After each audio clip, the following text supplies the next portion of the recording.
Bitkiçilik məhsullarının ixracı mövsümü davam edir. Qeyd edək ki, hal-hazırda ölkəmizdən çərdəyli meyvələr və digər meyvə məhsulları, bitkiçilik məhsulları, bostan məhsullarının ixracı davam etdirilir. Qeyd edim ki, hal-hazırda ölkəmizdən dünyanın 39-dan çox ölkəsinə bu tip məhsullar, bitkiçilik məhsulları ixrac olunur.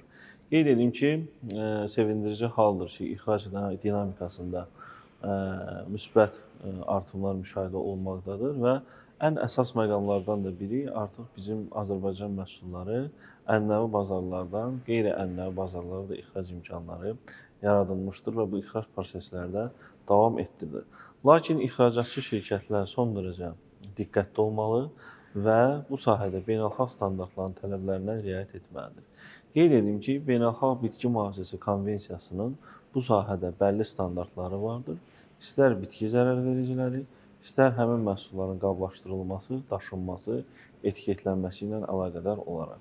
Bizim ölkəmizdə də qeyd olunduğu kimi bir sıra xəstəliklər, bitki mənşəli xəstəliklər karantin obyektləridirlər və ixrac zamanı Qida Təhlükəsizliyi Agentliyinin əməkdaşları tərəfindən məhsul parçalarına baxış keçirilir, məhsullardan nümunələr götürülür və cavablara uyğun olaraq ixrac fitosanitar sertifikatları ilə yüklər müşahidə olunur. İxrac prosesində iştirak edən həm sahibkarlıq subyektləri, həmçinin də istehsalçı müəssisələr son dərəcə diqqətli olmalıdırlar. Məhsullarını beynəlxalq standartların tələblərinə uyğunlaşdırmalı, çeşidləməni düzgün şəkildə həyata keçirməli, öz bağlarında, təsərrüfatlarında aqrokimyəvi qulluğu vaxtında həyata keçirməli və məhsullarını idxalçı ölkənin tələblərinə, şərtlərinə uyğun şəkildə hazırlamalı, qablaşdırmalıdır. İxracatçıların əsas belə deyək ki, qeyd edəcəyi, daha da diqqət edəcəyi məsələ məhsulların mənşəyi barədə düzgün məlumatların verilməsidir. Bəzi hallarda biz müşahidə edirik ki, məhsullar haqqında, məhsulların mənşəyi haqqında, hansı ərazidən, hansı bağdan yığılmaları haqqında məlumatlar dəqiq və səlis təqdim edilmir. Bu halda həmin təsərrüfatlar haqqında dəqiq məlumatlar təqdim olunmadığı təqdirdə, əgər məhsullar barədə qarşı tərəfdə uyğunsuzluq aşkar edilərsə, sonda biz həmin məhsulların mənşəyini müəyyən edə bilmirik və yenə də beynəlxalq standartların tələblərini pozmuş olur.